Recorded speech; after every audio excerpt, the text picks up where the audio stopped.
Bem-vindos a mais um encontro de introdução à Bíblia. No vídeo de hoje gostaríamos de falar um pouco sobre as línguas da Bíblia.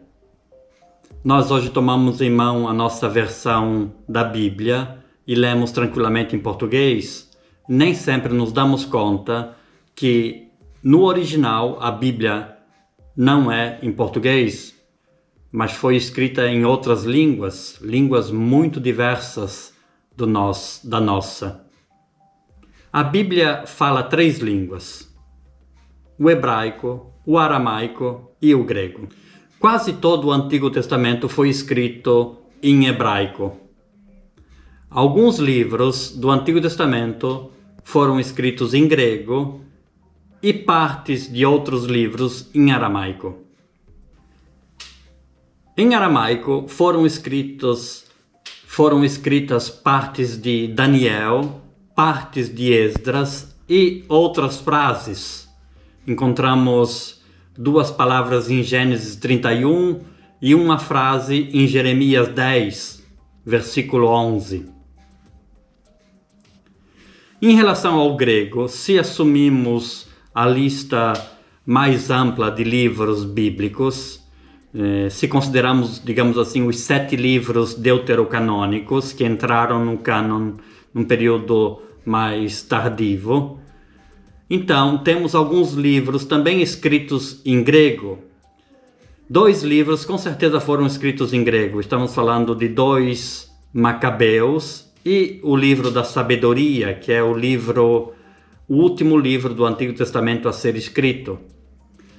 Outros livros chegaram até nós somente em grego. Esses livros são 1 Macabeus, Tobias, Judite e também partes de Daniel, sobretudo o capítulo 13 e 14, e também partes de Esther. Um caso especial é Siracide. Esse livro, através do prólogo, se sabe que foi escrito em hebraico, mas chegou até nós apenas em grego, até que no século passado, no Egito, descobriu-se grandes partes desse texto em manuscritos em hebraico, confirmando assim a sua origem hebraica. Além desses livros do Antigo Testamento que têm contato com a língua grega, todo o Novo Testamento, isto é, 27 livros do Novo Testamento, foram escritos em grego. Por que é importante falar das línguas bíblicas? É importante porque sabemos bem que uma língua é uma expressão cultural. Falar uma certa língua significa pensar de certa maneira, ter expressões próprias, ter raciocínio feito com certos modos de pensar, e saber que a língua bíblica é diversa da nossa é importante porque criamos consciência que o texto bíblico pode ser mais complexo do que aquilo que aparentemente parece. Em outras palavras, cada língua interpreta a realidade da sua própria maneira. E um tradutor, se quer fazer um bom trabalho, precisa considerar esse aspecto. Não basta simplesmente traduzir literalmente. Precisa entender o que o original diz e tentar verter na nossa própria língua aquilo que o autor, que falava uma língua diferente, quis dizer. Para deixar isso mais claro, poderíamos fazer alguns exemplos usando línguas que nós hoje conhecemos. Em espanhol, costuma-se dizer "te estranho mucho". Para nós que às vezes pensamos saber, conhecer espanhol, pode dizer assim: acho você muito estranho. Ao invés, é completamente diferente. Te estranho mucho significa tenho saudades de você. Por isso, já nesse caso, fica evidente que não basta saber os vocábulos, precisa entender o que certa expressão quer dizer naquela língua original, para depois traduzir. Poderíamos tomar ainda uma outra frase do italiano: avere un chiodo fisso in testa. Chiodo é prego. Literalmente a frase diz ter um prego fixo na cabeça. É claro que isso não tem o sentido literal que nós acabei de falar em português. Significa ter uma ideia fixa, ter uma coisa que está sempre na cabeça, está sempre uma coisa na qual estamos sempre pensando. Esses são simples exemplos que mostram como é necessário ter em mente a cultura que está por trás de uma língua. Por isso, quando falamos de Bíblia, precisamos ter em mente a cultura que está por trás das línguas hebraica, aramaica e grega. Não significa que todos nós precisamos saber perfeitamente grego, aramaico e hebraico. Só ter essa consciência e saber que a Bíblia que temos em mão é uma tradução e às vezes pode ser limitada por esse fato de ser uma tradução. De fato, uma tradução, no fundo, é sempre uma alteração do original. O autor disse a coisa de uma maneira e eu que faço a tradução tenho que verter na minha língua usando certas palavras que me colocam em comunicação com quem vai ler essa minha versão. Então, no fundo, existe uma certa perda em relação ao original. E por outro lado, também o tradutor acrescenta algo de si mesmo quando faz uma versão. No fundo, se quiséssemos ser um pouquinho radicais, poderíamos dizer que uma obra literária só pode ser lida de verdade no seu sentido primário na língua original. As traduções são sempre deficitárias, em qualquer modo. Isso não quer dizer que temos em mãos textos que devemos descartar. Os tradutores são pessoas espertas, sobretudo as versões modernas. Os tradutores se dedicam e conhecem bem a cultura, a língua bíblica e tentam fazer o máximo possível para entregar a nós textos bem traduzidos e conformes ao original. Agora passamos de maneira mais detalhada a cada uma das 3 línguas bíblicas. O hebraico é a língua da maioria dos livros do Antigo Testamento. É a língua falada pelo povo hebreu. Foi falada por todos os hebreus até o exílio na Babilônia. Quando o povo foi exiliado na Babilônia, começou a aprender o aramaico. E aos poucos o aramaico foi tomando o lugar do hebraico. De qualquer forma, o hebraico permaneceu como a língua que dava identidade ao povo bíblico, aos judeus. Mas aos poucos foi sendo esquecida também e ficou só nos livros bíblicos como língua litúrgica, como língua sagrada, não mais falada. No tempo de Jesus, o povo já não falava mais hebraico, usava no cotidiano apenas o aramaico. E quando abria a Bíblia, lia em hebraico, porque os livros bíblicos eram lidos na sua língua original. E o hebraico não foi mais falado até o século XIX, quando começou a ser ressuscitado e começou a ser falado na região da Palestina, e hoje é a língua oficial do Estado de Israel. É o hebraico moderno. É óbvio que tem algumas coisas a ver com a língua bíblica, mas são línguas parecidas, mas não iguais. Uma das características do hebraico é a ausência de vogais. Temos apenas consoantes. Todavia, se abrimos a Bíblia hebraica, encontramos muitos pontos, muitos sinais que são vogais que foram inseridas no texto sagrado bastante tempo depois de Cristo, a partir do século VI até o século X. Esses sinais servem para indicar qual é o som que acompanha a consoante. Visto que o hebraico não era mais falado, aos poucos corria o risco de ser esquecido e podia ser que não se conhecia mais o som exato de certas palavras. Por isso foram acrescentados esses sinais embaixo ou em cima das letras. As palavras em hebraico são compostas por uma raiz normalmente formada por 3 letras, 3 consoantes.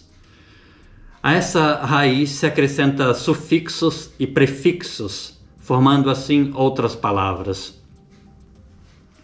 No fundo, o hebraico é uma língua simples, tanto na sintaxe quanto no vocabulário.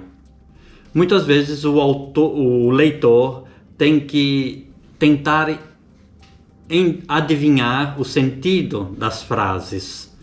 Não tem um sentido complexo e às vezes parece ser frases cortadas. Por exemplo, poderíamos citar Gênesis 18, versículo 13. A frase literalmente em hebraico diz assim: possível que eu dê à luz, eu sou velha. Num bom português teríamos que dizer: será possível que eu possa dar à luz, visto que sou velha? Esse exemplo mostra como a língua é sintaticamente simples.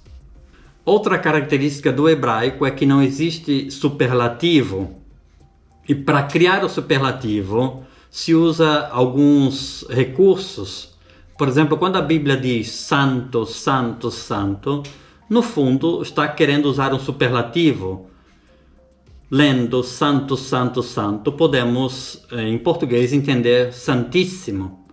Um outro exemplo desse mesmo problema se encontra em um dos títulos de um livro do Antigo Testamento, que é Cântico dos Cânticos.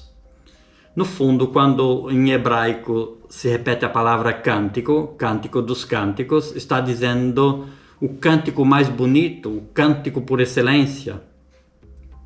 Outra característica do hebraico é a ausência de palavras abstratas. Por exemplo, todos lembramos do início do livro do Eclesiastes, conhecido também como Coelet. Ali se diz: vaidade das vaidades, tudo é vaidade. Mas em hebraico se usa hebel, que significa sopro, uma neblina, ou algo que se esvanece facilmente. Portanto, alguma coisa muito concreta que nós traduzimos com esse termo abstrato, vaidade. E finalmente sublinho outra característica do hebraico, que está relacionada com os verbos. Os tempos dos verbos em hebraico são bastante complexos e não fica claro se o autor está falando do futuro, do presente ou do passado. Precisa sempre ler no contexto e às vezes usa o mesmo verbo para falar de coisas do passado, do presente e do futuro. Outra língua importante do mundo bíblico é o aramaico. Temos poucas passagens no Antigo Testamento escritas em aramaico. De qualquer forma, era a língua falada no tempo de Jesus. A língua materna de Jesus era aramaico. Jesus falava aramaico. O aramaico foi aprendido pelos judeus durante o exílio na Babilônia e aos poucos se tornou a língua usada no cotidiano pelos judeus. É uma língua bastante próxima do hebraico, mas é uma língua independente, tem suas próprias lógicas, seus próprios estilos. Embora o aramaico seja muito próximo do hebraico, é uma verdadeira língua. A terceira língua bíblica é o grego. O grego bíblico é dito koiné, um grego comum que se distingue do grego clássico, aquele usado pelos filósofos clássicos gregos. A partir de Alexandre o Magno, o grego começou a se tornar popular em toda a região do Mediterrâneo, a região oriente do Mediterrâneo. Esse grego popular é o grego usado na Bíblia. O grego se tornou a língua mais falada na região do Oriente Próximo, obviamente na região da Grécia. E como era uma língua muito comum, muito difundida, foi a língua usada pelos autores do Novo Testamento que queriam dar a maior expressão possível à mensagem de Jesus. Por isso, os autores do Novo Testamento, mesmo se originalmente não falavam como língua materna o grego, usaram o grego para escrever seus livros. Temos que ter presente, portanto, que embora o Novo Testamento tenha sido escrito em grego, os autores, o contexto, era principalmente o aramaico. É por isso que dentro, sobretudo dos evangelhos, encontramos algumas expressões, algumas palavras que recordam muito o aramaico. Encontramos palavras tais como Abá, Amém, Geena, Satanás, Sábado, Getsemane, Gólgota, Rabuni, a expressão Talita Cum. Essas palavras denunciam a presença do aramaico como fundo, como pano de fundo dos autores dos livros do Novo Testamento. E esses autores, portanto, mesmo falando em grego, às vezes sofrem essa influência semítica, da língua semítica que é o aramaico. Uma outra questão que poderíamos afrontar é a língua falada por Jesus. Já mencionamos que Jesus, no cotidiano, falava aramaico, era a sua língua materna. Todavia, temos que pensar que no contexto do tempo de Jesus, temos 4 línguas: o aramaico, o hebraico, mas também o grego e o latim. O grego koiné, como disse, era a língua mais popular de toda a região do Mediterrâneo, falado principalmente em contextos internacionais, em contextos políticos, diplomáticos. O aramaico era a língua dos judeus, a língua que se falava em Israel. E o latim era a língua oficial do Império Romano, cuja capital era Roma. E existia o hebraico, que era a língua litúrgica do povo judeu. O hebraico era a língua usada para ler a Bíblia nas sinagogas, nas celebrações litúrgicas. Há inclusive aqueles que dizem que o hebraico era usado em discussões teológicas. Poderíamos comparar o hebraico um pouco ao latim na Igreja Católica, especialmente até o Concílio Vaticano II. O latim era, e às vezes ainda é, uma língua litúrgica, e entre o clero havia aquelas pessoas que falavam em latim, embora em nenhum país do mundo se falasse mais o latim.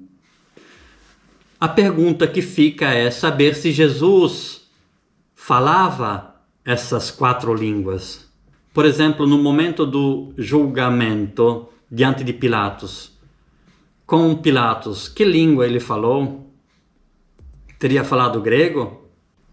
E depois, quando Jesus tinha 12 anos, na discussão que fez com doutores da lei, teria usado o hebraico? É difícil saber se Jesus sabia ou não grego. Ele de fato vem de uma cidadezinha da Galileia, mas é verdade que próximo de Nazaré havia cidades importantes do Império Romano, como Tiberíades, como Cesareia de Filipe, e nessas cidades certamente se falava latim, se falava grego. Provavelmente Jesus falava no cotidiano aramaico. Talvez conhecesse um pouco de latim, um pouco de grego, porque era comum o contato com o mundo romano, com o mundo grego. E certamente também aprendeu a ler a Bíblia em hebraico. Na igreja nascente adotou-se o grego, porque era a língua mais conhecida da época, como o inglês hoje.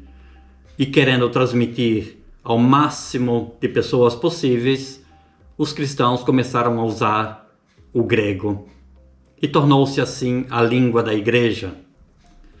É interessante notar aquilo que nos conta Lucas em Atos dos Apóstolos, por ocasião da Pentecostes.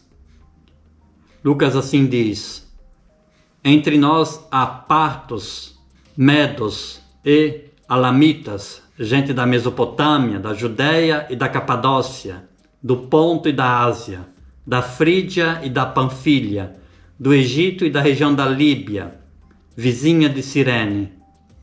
Alguns de nós vieram de Roma, outros são judeus ou pagãos convertidos.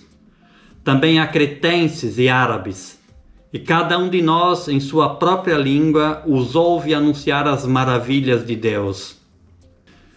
A mensagem de Deus chega a todos na sua própria língua. E é por isso que não é de se estranhar que hoje a Bíblia é o livro mais traduzido em absoluto em todo o mundo.